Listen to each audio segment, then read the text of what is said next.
Hello, welcome to another finance video. Today I'd like to talk about the difference between volume and open interest. 4 options. Okay, volume versus open interest. So let's assume we start off with an option that has been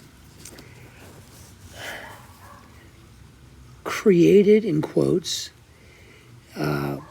in the computers of the OCC and is therefore tradable, but none yet exist. But it's possible they will exist. And as you know from other videos, they come into existence when someone sells to open or writes the option and someone agrees upon a price with which to do that. Okay, so let's start off and let's say that there's this option that's tradable, but none exist. And then investor 1 places an order to sell one. We'll just refer to it as a call. Sell one call, and that's the call that's doesn't exist yet, but is tradable. Sell one call. And so there's an order. And at this point, the open interest is 0, and the volume is 0, because that's just an order. Okay? And then the second thing happens is that someone agrees to buy that call. Okay? Someone agrees to buy that call. So we have a sell and a buy. Volume is 1 contract, and 1 option exists. Okay? Now pay attention to this. Let's assume now that the third thing that happens is that person number 2 enters a sell order.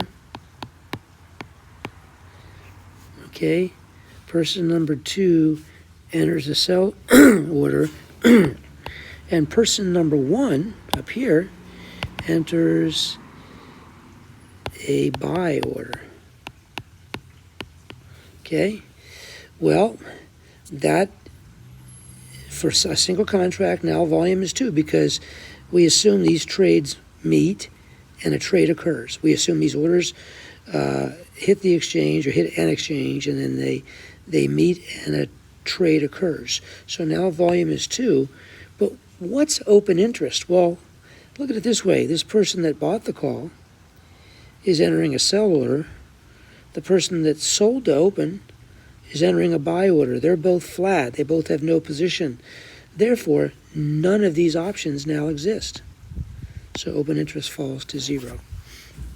Let's assume the fourth thing that happens is someone, person number 10, just to make up a number, 10 enters buy order, and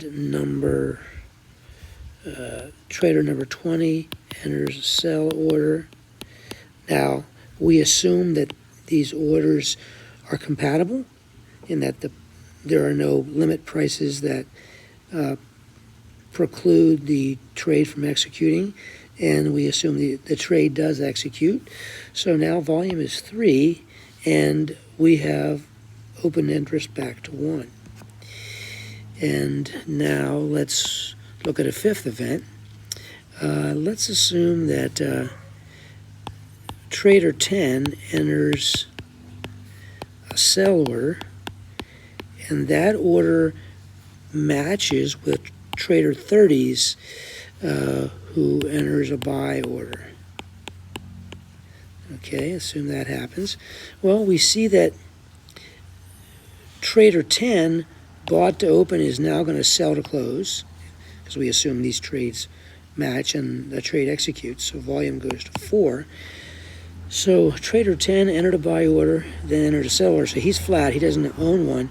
But trader 30 is sort of stepping in for trader 10 in that he's long while trader 20 is short. So open interest in this case remains at 1. Okay? And then the sixth thing that happens is trader 40, a new person enters a buy order. Trader 50 enters sell order. For this call, we assume that they're compatible, they match. Trade executes, volume is 5. And so this is effectively a new contract. So now open interest becomes 2. And that's how that works, the distinction between open interest and volume for options. And that's that. I hope you enjoyed it. Thanks for watching.